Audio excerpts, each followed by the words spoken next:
You won't believe what happened 3 weeks ago in the mountains of western Montana. A search and rescue helicopter crew caught footage of something that shouldn't exist. The pilot still hasn't slept properly since it happened, and the 2 trackers who were with him can barely talk about it without their hands shaking. The whole thing started on a Tuesday morning when a 28-year-old hiker failed to return from what was supposed to be a simple overnight camping trip in the Bitterroot Range.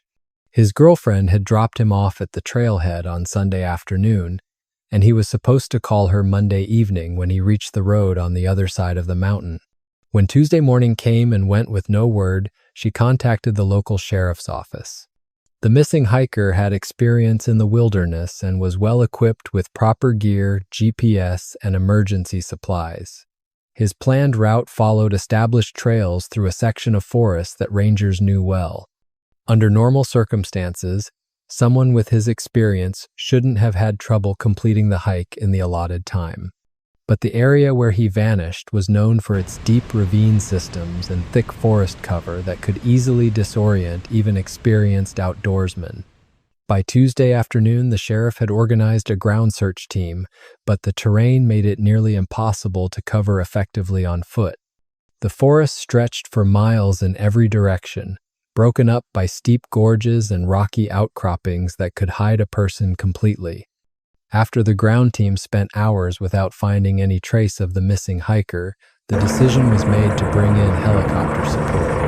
The pilot had been flying search and rescue operations for over 15 years and had seen just about everything the mountains could throw at him. He'd pulled injured climbers off cliff faces, located lost hunters in blizzards, and found hikers who had wandered miles off trail. But nothing in his experience had prepared him for what he was about to witness. 2 experienced trackers had volunteered to join the search, both local men who knew the area better than most park rangers. They'd grown up hunting and tracking in these mountains and could read signs in the forest that others would miss completely. The pilot appreciated having them aboard because their knowledge of animal behavior and tracking skills often proved invaluable in locating missing persons. The helicopter lifted off just after noon on Tuesday, beginning a systematic search pattern over the area where the hiker was last known to be. The weather conditions were perfect for an aerial search. Clear skies, good visibility, and minimal wind. From 1,000 feet up, the pilot could see for miles across the forest canopy, looking for any signs of human activity or disturbance in the natural patterns below. For the first hour, they covered the established trail route and the immediate surrounding area. The pilot flew in careful grids, ensuring they didn't miss any section of forest where someone might be stranded or injured. The trackers scanned the ground with binoculars, looking for the bright colors of modern hiking gear that would stand out against the natural browns and greens of the forest floor. They found the hiker's campsite from the previous night relatively quickly. It was situated in a small clearing beside a creek exactly where his planned itinerary indicated it should be. From the air, everything looked normal. A properly set up tent, gear arranged in an orderly fashion, and no obvious signs of distress. But the hiker himself was nowhere to be seen. The pilot circled the campsite several times while the trackers studied the scene below. There was no indication of what direction the hiker might have gone after breaking camp that morning. The dense canopy made it impossible to see any trails or footprints from the helicopter, and the surrounding forest looked undisturbed from above. Moving beyond the campsite, they began searching in expanding circles, focusing on areas where someone might have wandered off the main trail. The trackers directed the pilot toward water sources and natural landmarks that might have attracted the hiker's attention. They checked gorges where someone could have fallen, clearings where an injured person might have tried to signal for help, and ridge lines that offered good visibility. 2 hours into the search, they were flying over a particularly remote section of forest when one of the trackers spotted something moving below. At first glance, it looked like a large grizzly walking through the trees. Grizzlies were common in this area, and seeing one wouldn't have been unusual, but something about the way it moved caught the tracker's attention, and he asked the pilot to circle back for another look. As they came around for a second pass, flying lower this time, all three men in the helicopter saw something that made no sense. The creature moving through the forest below was definitely not a grizzly. It was walking upright on two legs, moving with a purposeful stride through the thick undergrowth. Even from several hundred feet up, they could see that it was massive. Easily 8 or 9 feet tall with a powerfully built frame covered in dark brown fur. But what made their blood run cold was what the creature was carrying. Slung over its right shoulder was what unmistakably appeared to be a human body. The figure was limp and motionless, dressed in what looked like hiking clothes with a backpack still attached. Even from their altitude, the trackers could make out the bright orange color of a jacket that matched the description of what the missing hiker had been wearing. The pilot's first instinct was to radio their position to the ground teams, but the trackers urged him to follow the creature to see where it was headed. They needed to know if the hiker was still alive and what this thing planned to do with him. The creature was moving with surprising speed through terrain that would have been nearly impossible for a human to navigate, heading toward a series of rocky cliff walls on the far side of the forest. For the next 20 minutes, they tracked the creature from above as it made its way through the wilderness. The pilot had to fly carefully to avoid being detected while staying close enough to maintain visual contact through the thick canopy. Several times they nearly lost sight of it as it moved through particularly dense sections of forest. But the trackers' tracking experience helped them predict its likely path and relocated. The creature seemed to know exactly where it was going, following what appeared to be a well-traveled route through the forest. It moved with confidence across creeks, over fallen logs, and through areas of thick brush that would have stopped most people completely. The way it carried the body suggested incredible strength. It showed no signs of fatigue or difficulty despite the weight of a full-grown man and the challenging terrain. As they followed, the trackers began noticing other disturbing details through their binoculars. The forest floor along the creature's path showed signs of regular use: broken branches at unusual heights, compressed earth in areas that should have been undisturbed, and what looked like crude trail markers made from arranged stones and sticks. This thing had been using this route regularly. The creature eventually reached its destination at the base of a steep cliff wall. From above, they could see it disappear into what appeared to be a cave system carved into the rocky face. The entrance was partially hidden by overhanging vegetation, making it nearly invisible from ground level. But from their aerial vantage point, they could see that the cave entrance was much larger than it first appeared, easily big enough to accommodate the massive creature. The pilot circled the area several times, trying to get a better sense of the terrain and the cave system. The cliff walls were steep and rocky with very little vegetation except for some hardy shrubs and scattered trees growing in cracks between the stones. There were no established trails leading to this area, and it would have been nearly impossible for ground search teams to reach this location without specialized climbing equipment. After confirming the creature's location, the pilot faced a critical decision. Protocol dictated that he should immediately radio their findings to the ground search coordinators and wait for backup. But the trackers argued that time might be running out for the hiker. If he was still alive, every minute could be crucial. By the time ground teams reached this remote location, it might be too late. The debate in the helicopter was intense, but brief. The pilot was trained to prioritize safety and follow established procedures. Attempting a rescue in an unknown situation with an unidentified creature was not part of any manual he'd ever read. But the trackers pressed their case. They had experience with dangerous wildlife, they were armed, and most importantly, they might be the missing hiker's only chance for survival. The trackers pointed out that they had no idea what the creature's intentions were. It might be preparing to kill and eat the hiker, or it might have already done so. Every minute they spent waiting for backup could be the difference between life and death for the missing man.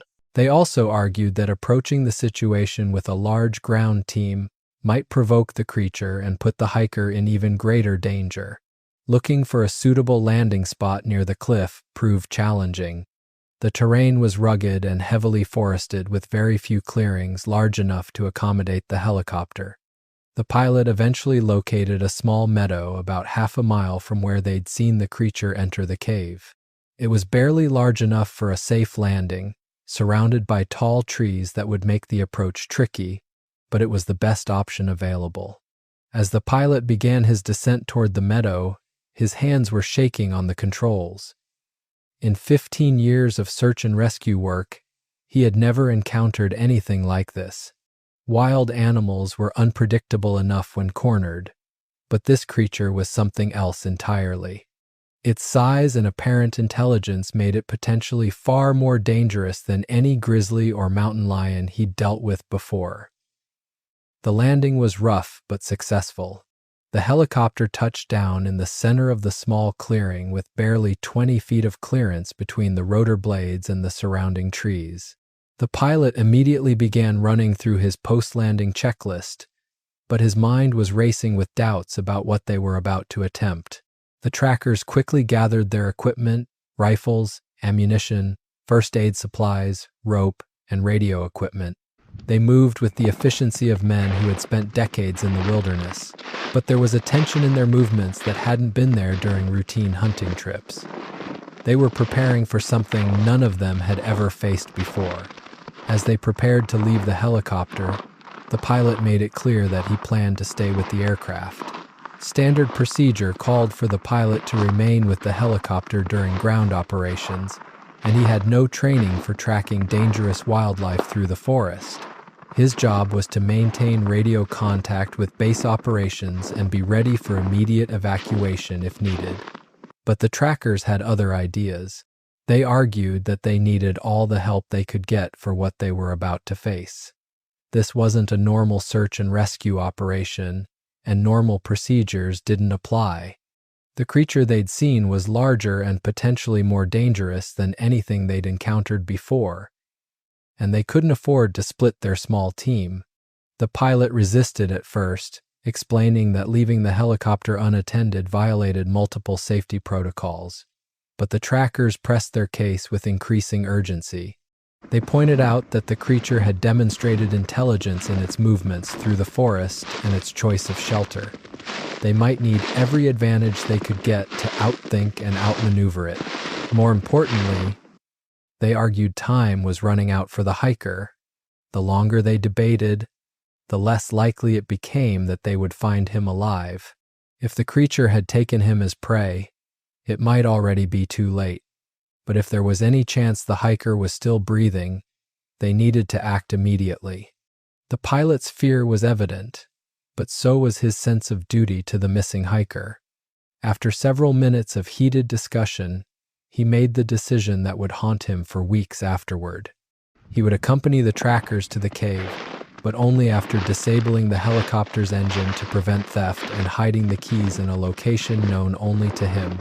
The half-mile trek from the landing site to the cliff wall took nearly an hour. The terrain was much more difficult to navigate on foot than it had appeared from the air. They had to work their way through thick undergrowth, across rocky creeks, and around massive fallen trees that blocked their path. The trackers took the lead, using their tracking skills to find the easiest route through the wilderness. About halfway to their destination, they picked up the creature's trail. The signs were unmistakable, footprints in soft earth that were nearly 18 inches long and pressed deep into the ground. The depth of the impressions suggested incredible weight, far more than any known animal in the region. The footprints showed a humanoid shape with distinct toe marks, but the size was beyond anything in the scientific literature. Following the trail revealed other disturbing evidence of the creature's presence. Branches were broken at heights of 8 to 10 feet, far above where any normal animal would have caused damage. The breaks appeared to be deliberate rather than accidental, as if the creature had been marking its territory or clearing a path for easier travel. They found scratch marks on tree trunks that were unlike anything the trackers had seen before. The marks were too high and too deep to have been made by grizzlies or other known predators. Some of the scratches appeared fresh, while others looked old and weathered, suggesting the creature had been using this area for an extended period. The smell was the next thing they noticed. A strong, musky odor permeated the area around the creature's trail, unlike any animal scent the trackers were familiar with. It was organic but alien, with an intensity that suggested the creature had a powerful natural musk for marking territory or communicating with others of its kind. As they got closer to the cliff wall, they began finding more elaborate signs of the creature's presence. Crude structures made from arranged branches and stones appeared along the trail, too organized to be natural formations, but too primitive to be human construction. Some appear to be markers, while others might have served as shelters or storage areas. The most disturbing discovery was a collection of bones scattered in a small clearing about 100 yards from the cave entrance. Most were clearly from elk and other forest animals, picked clean and arranged in neat piles. But mixed among them were items that made the men's blood run cold. Fragments of clothing, a hiking boot, and what appeared to be human bone fragments weathered by time and exposure. The trackers exchanged grim looks as they examined the bone pile. This wasn't the first person the creature had taken. The evidence suggested it had been hunting humans in this area for some time, possibly years. The missing hiker they were trying to rescue might already be dead, and they might be walking into a trap.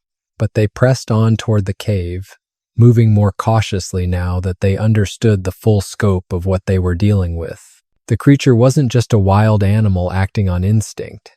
It was an intelligent predator with established hunting patterns and a proven track record of killing humans. The cave entrance was larger than it had appeared from the helicopter, with an opening nearly 10 feet high and 15 feet wide carved into the cliff wall. The entrance was partially concealed by hanging vegetation and strategically placed rocks, making it nearly invisible from most ground-level approaches. Only someone specifically looking for it would have been likely to find it. Fresh drag marks in the dirt led directly into the cave, along with the creature's massive footprints. The tracks were so recent that some of the disturbed earth was still settling. Whatever the creature had done with the hiker, it had happened within the last few hours. The smell from inside the cave was overwhelming, a mixture of the creature's musk, decay, and something else they couldn't identify. The trackers covered their noses and mouths with cloth, but the stench was so powerful it made their eyes water. Whatever was living in this cave had been there for a long time.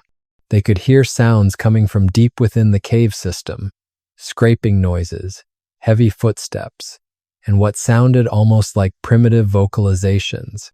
The creature was definitely inside, and it appeared to be active. The sounds echoed off the cave walls, making it difficult to determine exactly how far back the tunnel system extended. The pilot hung back at the cave entrance while the trackers prepared to venture inside. His fear was paralyzing. Everything about this situation violated his training and common sense. But the trackers reminded him that the missing hiker's life depended on their actions. In the next few minutes, one of the trackers volunteered to scout ahead, while the others maintained their position near the entrance. He moved carefully into the cave, using a small flashlight to illuminate the path ahead. The tunnel sloped downward and curved to the right, disappearing into darkness beyond the range of his light. The scout returned after just a few minutes, his face pale with fear and excitement. He'd found evidence of human presence deeper in the cave: scattered camping equipment, torn clothing, and what looked like a makeshift prison area created by piling rocks to block off a small side chamber. More importantly, he'd heard a human voice calling weakly for help from somewhere deeper in the cave system. The missing hiker was alive, but his voice sounded weak and distressed.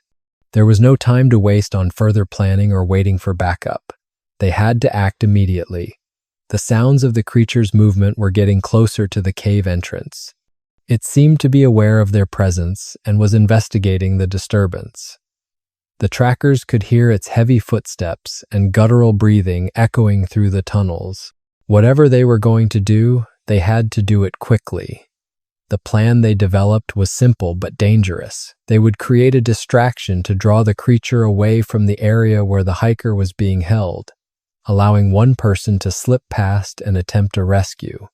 It was risky and relied on splitting their already small team, but it was the only option that gave the hiker a chance of survival. The trackers positioned themselves on opposite sides of the cave entrance, using the natural rock formations as cover. The pilot, despite his fear, agreed to help create noise and confusion by using rocks to bang on the cliff walls. The goal was to make the creature think they were a larger group attacking from multiple directions. When they began their distraction, the response from inside the cave was immediate and terrifying. A roar echoed from the depths that was unlike anything any of them had ever heard.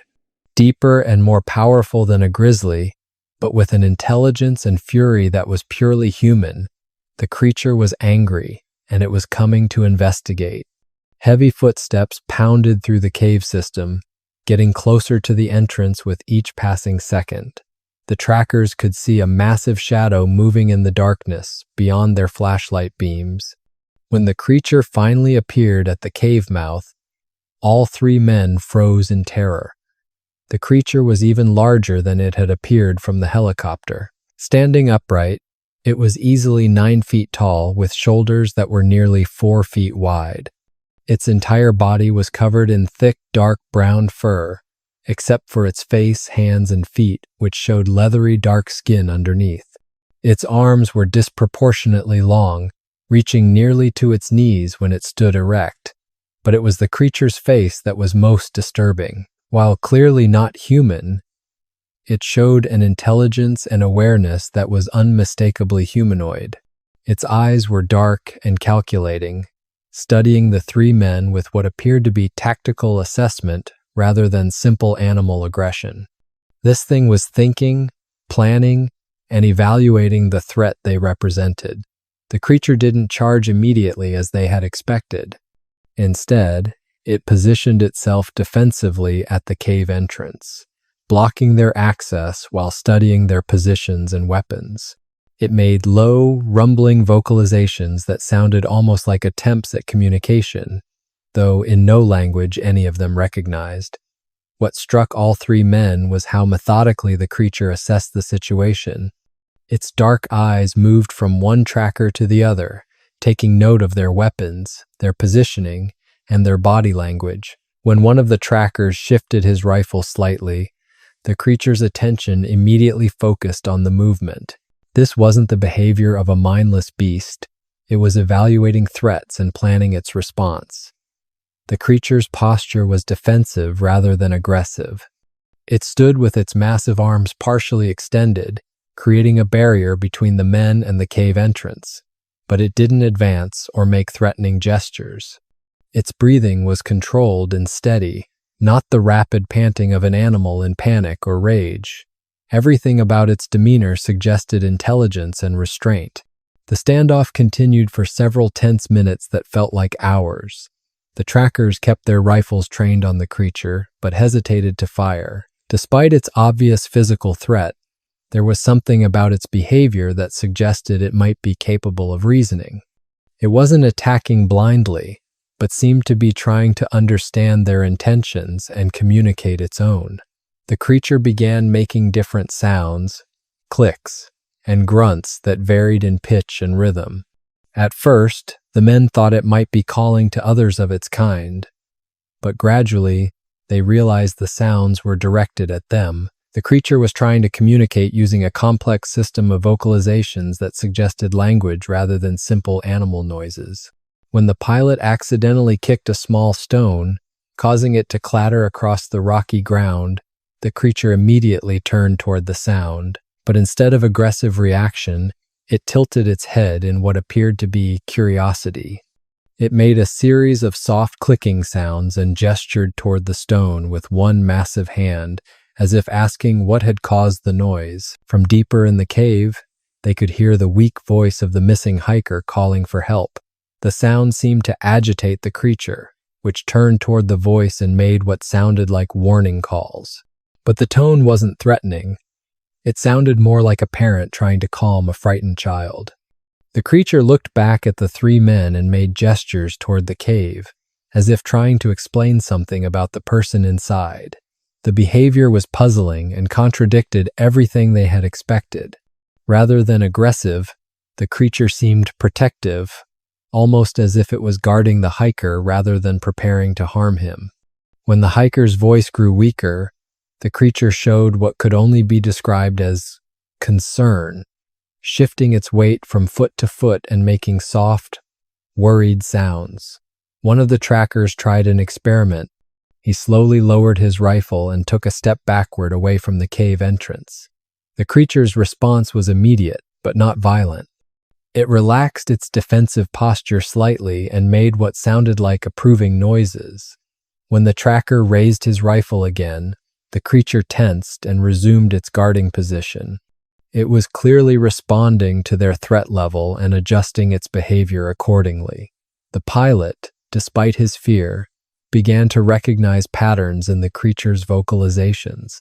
Certain sounds seemed to be associated with specific gestures or situations. When the creature gestured toward the cave and made low, gentle sounds, it seemed to be trying to reassure them about something. When it heard the hiker's voice and responded with clicking sounds, it appeared to be communicating with the person inside. This realization changed the dynamics of the confrontation entirely. The creature wasn't holding the hiker prisoner in the traditional sense, it was protecting him. But from what? And why wouldn't it allow them to help? The answers to these questions would have to wait because time was running out for the injured man inside the cave. During a brief lull in the standoff, when the creature turned slightly to respond to another call from the hiker, one of the trackers managed to slip around the side of the cave entrance. He moved with the stealth that came from decades of hunting experience, using the natural rock formations and shadows to conceal his movement. The creature's attention was focused on his companions, and it didn't notice the flanking maneuver. Moving carefully through the shadows, the tracker worked his way into the cave system using a route the creature couldn't see from its position. The entrance he found was narrow and partially concealed, probably a secondary opening that the creature used for ventilation or as an escape route. It required him to squeeze through a gap between two large rocks, but it provided access to the cave system without alerting the guardian at the main entrance.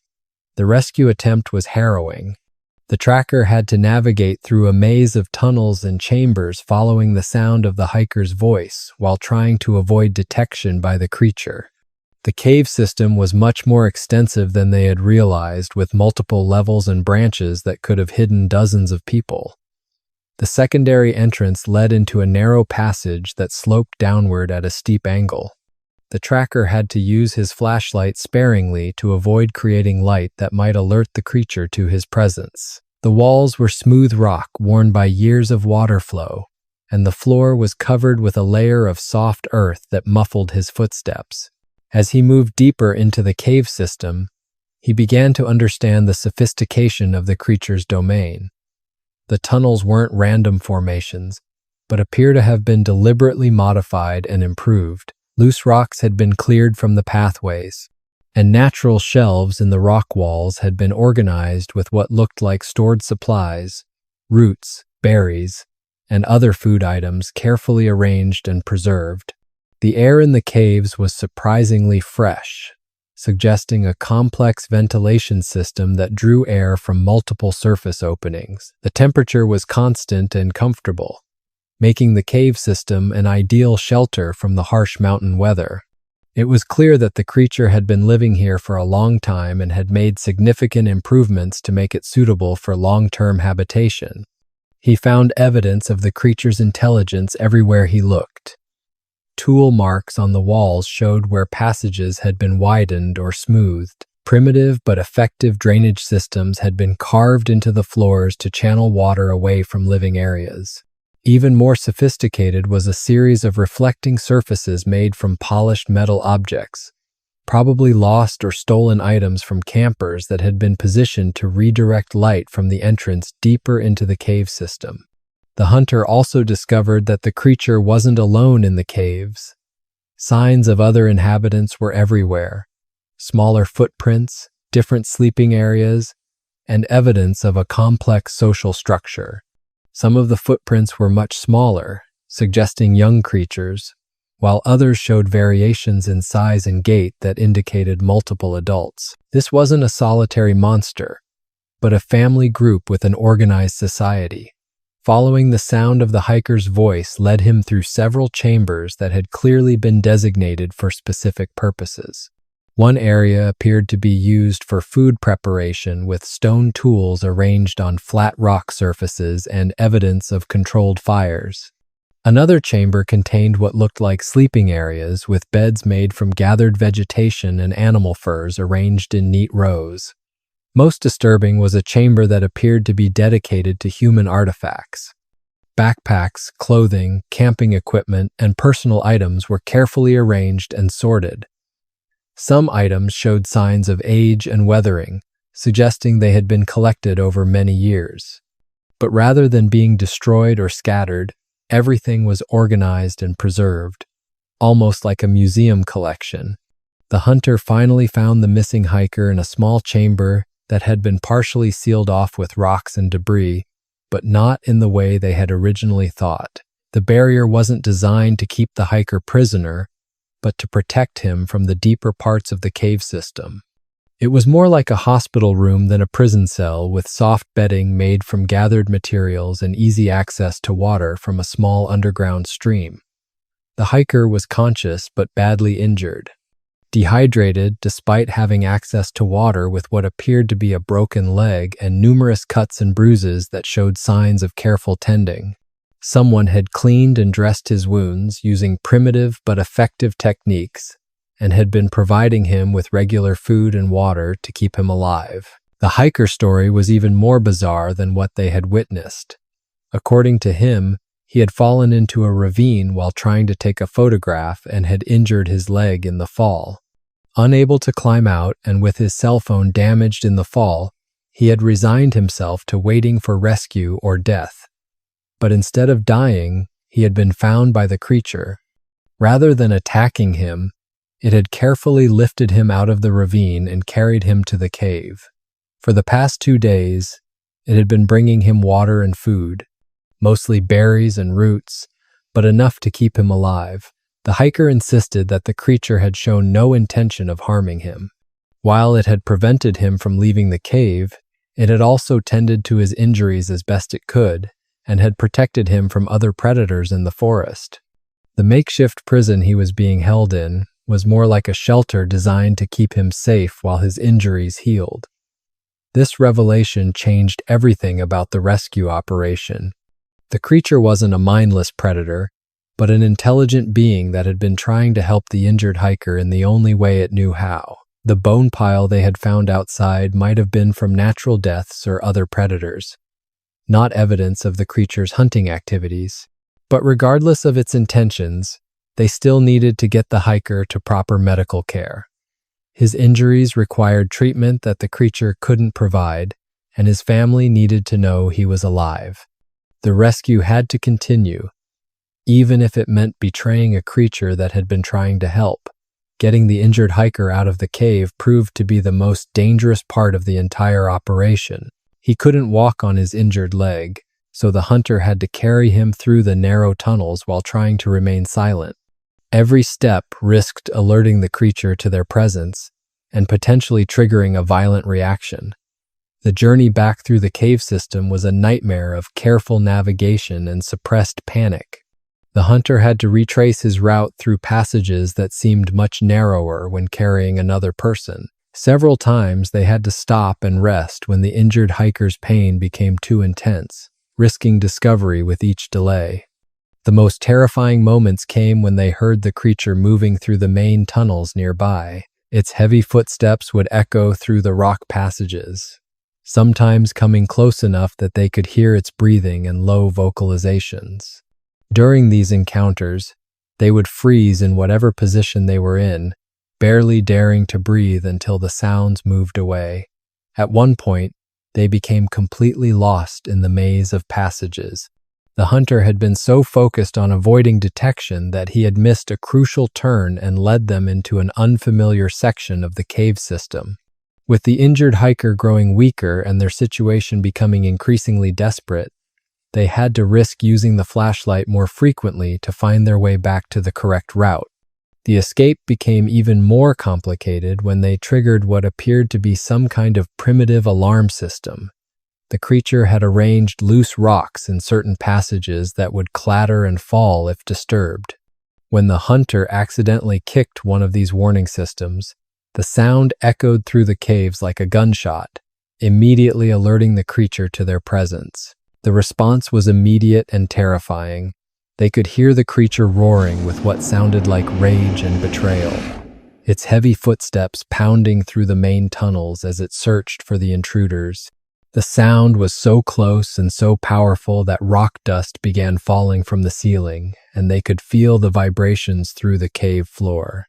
Meanwhile, his companions at the cave entrance were running out of ways to keep the creature distracted. They could hear the commotion from inside the caves and knew that the rescue attempt had been discovered. The creature was no longer focused on them, but was moving deeper into the cave system to investigate the disturbance. Time was running out before it discovered the rescue in progress.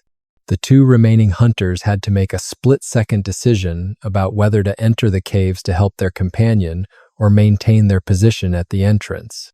The pilot, despite his terror, volunteered to create additional noise and distraction by throwing rocks and shouting, giving the hunters the opportunity to provide backup if needed.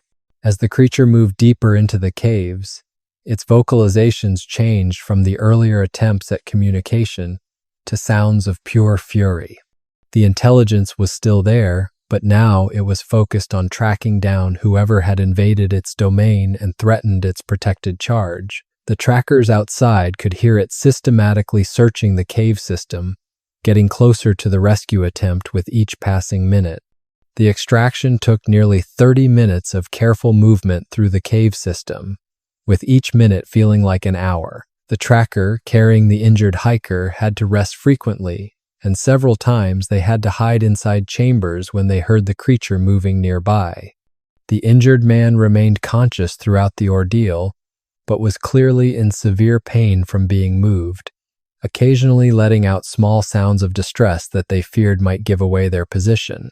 The most harrowing moment came when they were nearly at the secondary entrance and could see natural light filtering in from outside. They heard the creature approaching their hiding spot, its breathing heavy and angry as it searched for them. They pressed themselves against the cave wall in a narrow crevice, barely breathing as the massive shadow passed by their hiding place. The creature paused just feet away from where they were hidden, and they could hear it sniffing the air, trying to detect their scent. Its breathing was controlled but intense, and they could hear small sounds as it examined the passage where they had passed. For several eternal minutes, they were certain they had been discovered and were preparing for a confrontation in the confined space of the cave. But then the creature moved on, apparently satisfied that this particular passage was empty. They waited several more minutes before daring to move, and even then, they progressed with extreme caution toward the entrance.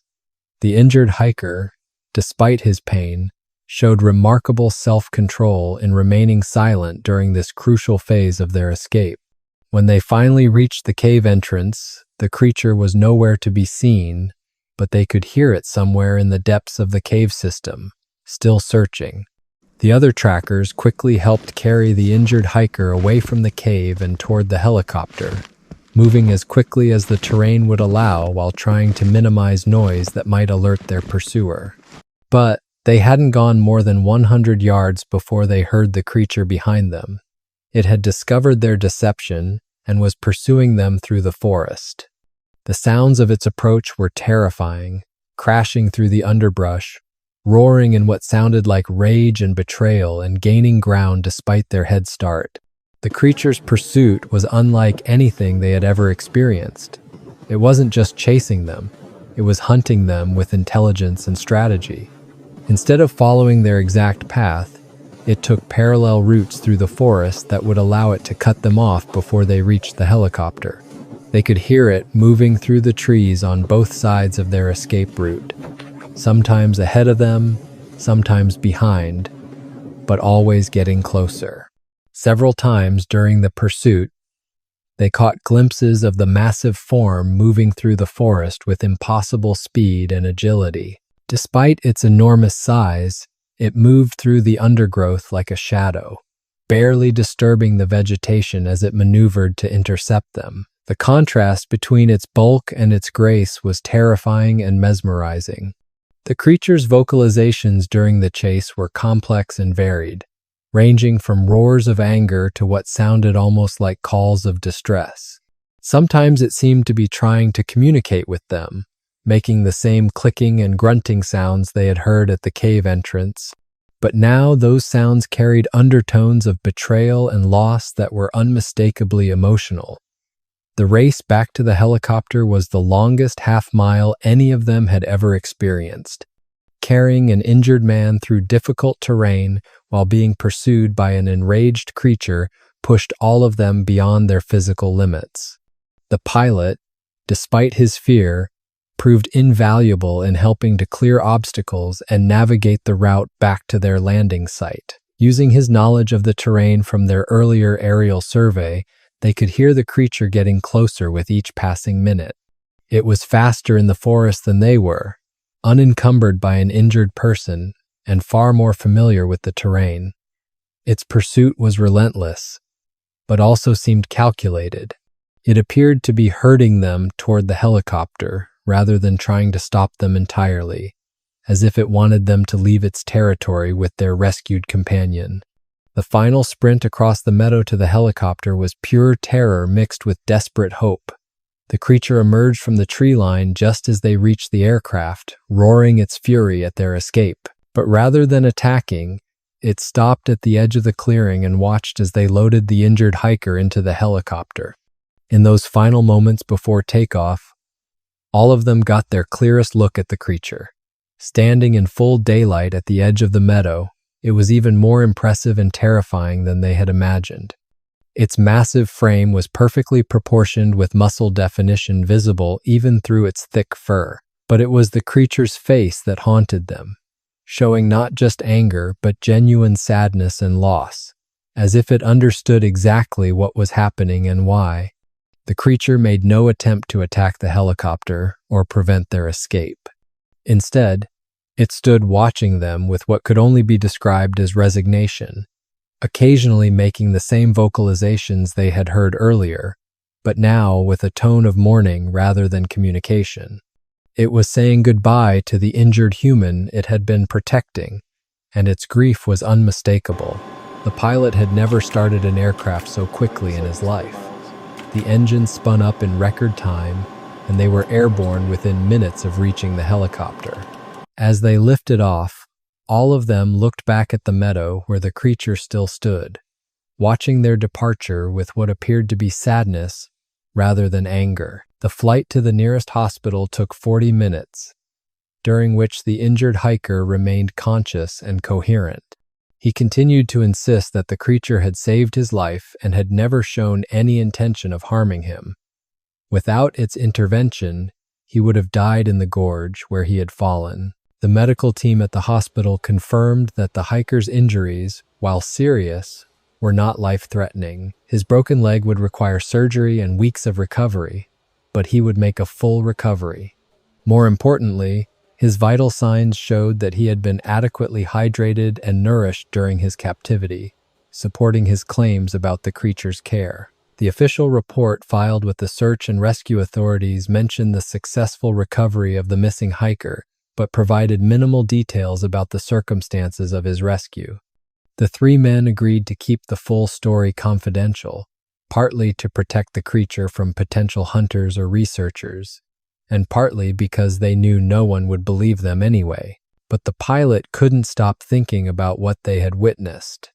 The intelligence and apparent compassion shown by the creature challenged everything he thought he knew about wildlife.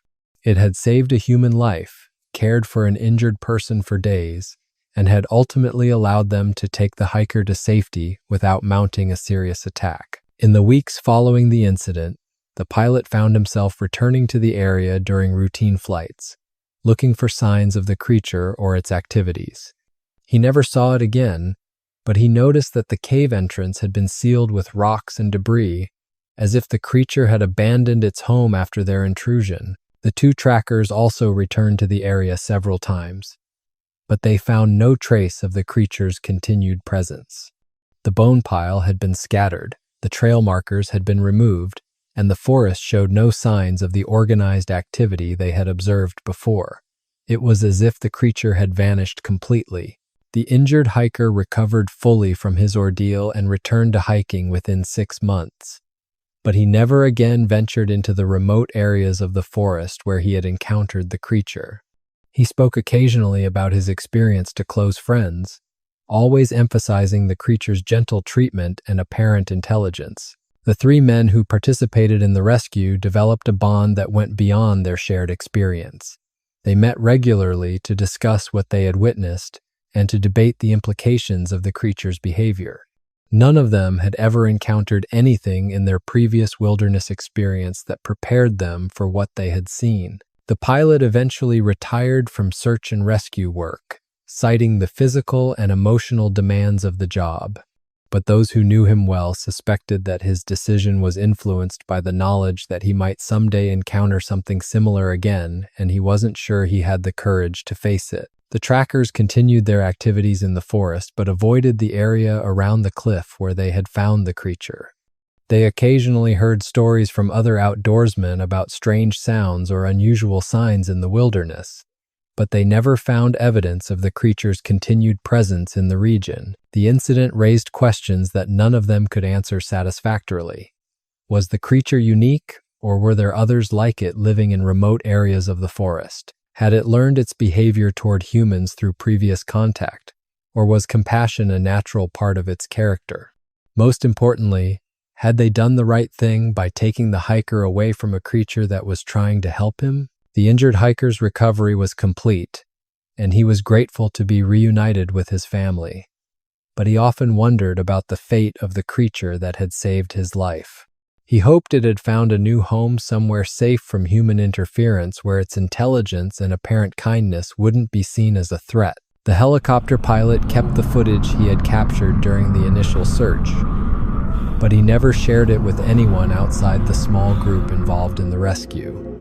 The images were clear enough to prove the creature's existence, but were too precious and potentially dangerous to release to the general public. Years later, all 3 men continued to be affected by their experience. They had witnessed something that challenged their understanding of the natural world and forced them to reconsider assumptions about intelligence, compassion, and the relationship between humans and wildlife. The forest where the incident occurred remains wild and largely unexplored. Hikers and hunters still venture into its remote areas, usually without incident, but occasionally, someone reports unusual sounds or signs that suggest they are not alone in the wilderness. Whether the creature they encountered was unique or part of a larger population remains unknown, but for 3 men who witnessed its intelligence and compassion firsthand, the experience proved that the natural world still holds mysteries that science has yet to explain or understand. The missing hiker they rescued has never forgotten the creature that saved his life. Despite the fear and confusion of his captivity, he remains convinced that he encountered a being of remarkable intelligence and unexpected kindness. His story serves as a reminder that not all monsters are what they appear to be, and that sometimes the most frightening encounters can reveal the most profound truths about the world around us.